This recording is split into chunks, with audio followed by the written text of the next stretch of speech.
potos, c'est Drakkar pour le Vapelier. J'espère que vous allez bien. Aujourd'hui, on va faire une revue matérielle. On va chez Vaporesso. On va aller voir le SKRR. Un atomiseur qui est vendu au tarif entre 25 et 30 euros et qui nous a été prêté par notre sponsor. Sans plus attendre, je vous invite à passer en gros plan.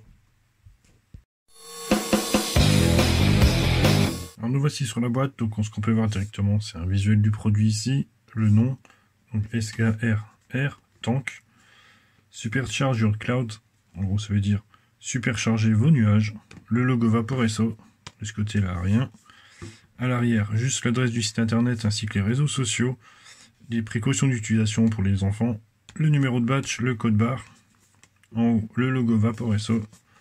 En dessous, SKRR Tank avec quelques spécifications, mais on verra ça tout à l'heure. Le contenu du paquet ainsi que l'adresse du fabricant. En ouvrant la boîte comme ceci. Donc, il y a une surboîte à l'intérieur.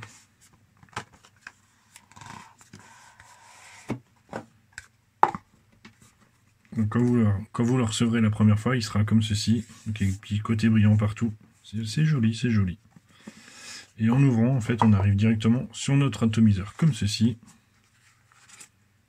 Voilà, on reviendra dessus tout à l'heure. Sur la plaque du dessus, il y a également un deuxième drip tip qui est au format type 810, mais avec deux joints comme les TFV12.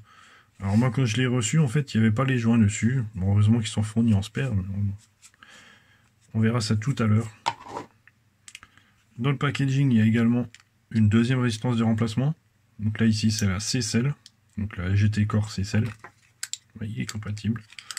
Ça, c'est la troisième résistance qui est fournie avec. Ça, c'est la QF Mesh, qui est à 0,2, utilisable entre 55 et 85 watts, recommandé entre 70 et 80 watts.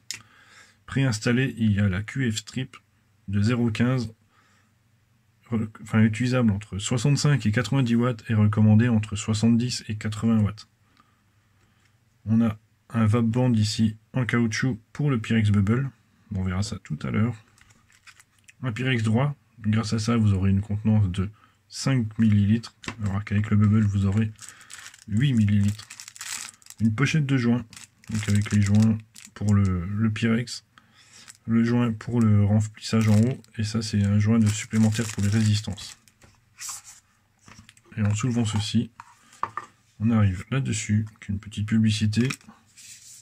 La notice d'utilisation, donc dans plusieurs langues, très facile à utiliser, très simple, rien de compliqué. Et là-dedans, la petite pochette classique de chez Vaporesso.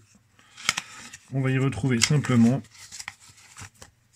la carte de garantie ainsi que des précautions d'utilisation. On va repasser sur le tank. Le thermomiseur mesure 24,5 mm à sa base. On arrive ensuite rapidement sur du 26 mm. Au niveau du Pyrex Bubble, vous aurez 30 mm, mais vous aurez une contenance de 8 ml. Ou alors vous pouvez choisir de mettre le Pyrex droit pour rester sur du 26 mm, mais vous aurez à ce moment-là qu'une contenance de 5 ml seulement. Le top cap, vous revenez à 26 mm. La hauteur, avec le drip tip inclus, vous aurez 60 mm pour un poids de 73 grammes. Le drip tip d'origine se dévisse. On peut voir d'ailleurs que dans le top cap, il n'y a pas le joint press fit pour un drip tip classique du 810. Il y a la gravure ici Vaporesso et la petite flèche ici qui vous indique comment pousser pour ouvrir. Voilà, tout simplement comme ceci. Dans la boîte, il y a un deuxième drip tip qui a des joints comme ceux du TFV12. En le mettant comme ceci, c'est la même sensation en bouche que l'autre, sauf que celui-là est en résine noire et pailletée. Celui-là est en plastique noir. Par contre, celui qui est dans la boîte en spare ne permet pas de locker l'ouverture de liquide. Pour des raisons évidentes, je vous conseillerais plutôt d'utiliser celui-ci. Pour changer le joint qui est en spare dans la boîte, donc il suffira de dévisser cette partie-là, le top cap, de basculer comme ceci et vous pourrez changer. C'est vraiment si vous en avez besoin, parce que normalement vous n'allez pas le perdre. L'airflow est en format œil de cyclope, il y en a 3, parfaitement symétriques. Quand vous en fermez un, les 3 se ferment. Ça fonctionne bien, il y a des bagues d'arrêt. En dessous, il y a le pin 510 qui est fixe et en acier, avec les pictogrammes nécessaires. Donc c'est la poubelle barrée, designée et fabriquée par Vaporesso, le nom SKRR Tank. Pour changer la résistance, il suffit de dévisser comme ceci. Donc là, vous obtiendrez la bague. Moi, de temps en temps, je nettoie ici pour enlever la condensation qui a pu s'accumuler.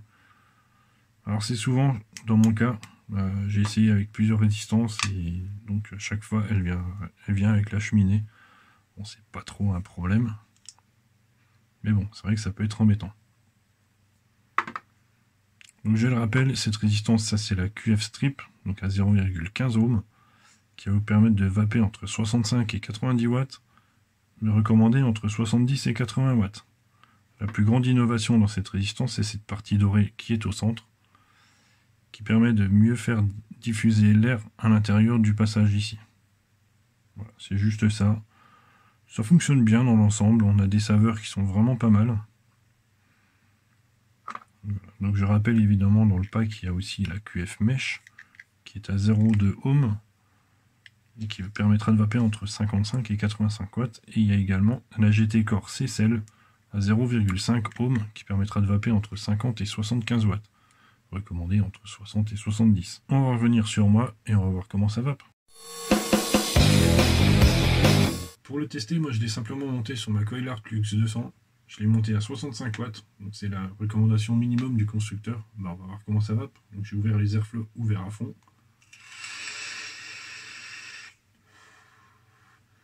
Ça marche bien, ça envoie quand même pas mal de vapeur. On va passer maintenant à 75 watts. Voilà, airflow toujours ouvert à fond. Donc c'est un liquide que je connais bien, donc c'est un 30-70, donc 70 VG. On va passer maintenant à 85 watts.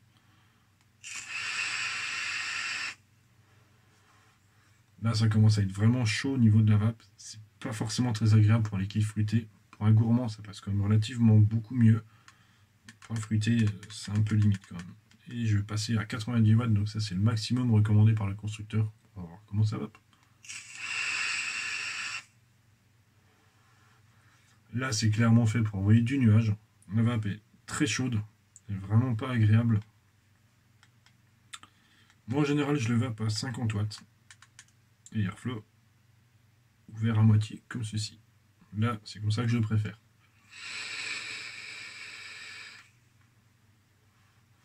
Ça fait déjà une vape qui est très décente. Les saveurs sont très bonnes, sont mieux restituées comme ça, à mon goût.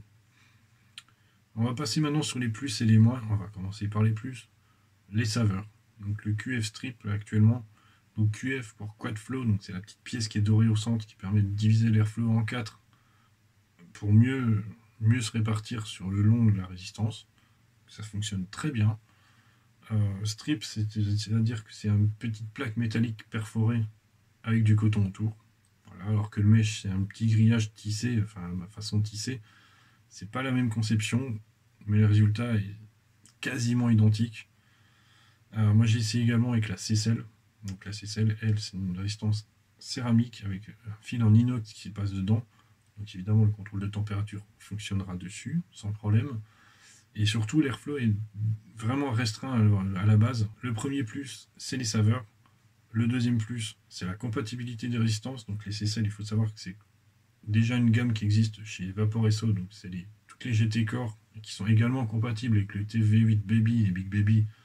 Donc normalement, vous ne serez jamais à court de résistance. Vous en trouverez toujours partout. C'est vraiment le genre de résistance qui passe partout, qu'on trouve dans n'importe quel shop. La capacité liquide, avec le tank en bubble comme ça, on a quand même 8 ml. Peut-être un peu plus avec la C-Cell, je dirais entre 9 et 10 ml, parce qu'évidemment la résistance étant plus petite, ça permet de mettre plus de liquide à l'intérieur. Et en plus, c'est une résistance qui consomme nettement moins de liquide. Et donc du coup, ça vous permettra d'avoir une plus grande autonomie tout au long de la journée. Ça, c'est génial. Et le packaging, qui est quand même plutôt bien fourni. Il y a quand même 3 résistances dedans. Il y a les 2 tanks. Donc il y a le bubble de 8 ml et le Pyrex droit de 5 ml, ce qui est quand même très correct. Voilà. Et maintenant, pour les moins, personnellement, j'en ai pas trouvé. À part que, voilà, éventuellement le design. C'est un petit moins et c'est vraiment subjectif. Écoutez, on va passer tout de suite à la notation. Ce qui est remiseur a obtenu la note de 4,4 sur 5 au sein du Vapelier. Ça en fait un excellent matériel que je peux recommander facilement à tout débutant ou confirmé qui n'a pas envie de se prendre la tête avec des résistances. Là, vous aurez une large panel de résistance de Schwab que vous trouverez facilement partout. C'est vraiment un super matériel que je peux recommander facilement à pas mal de monde. Écoutez, sur ce, il me reste à vous laisser, à vous souhaiter une bonne fin de journée et à bientôt pour une prochaine vidéo. Ciao, ciao!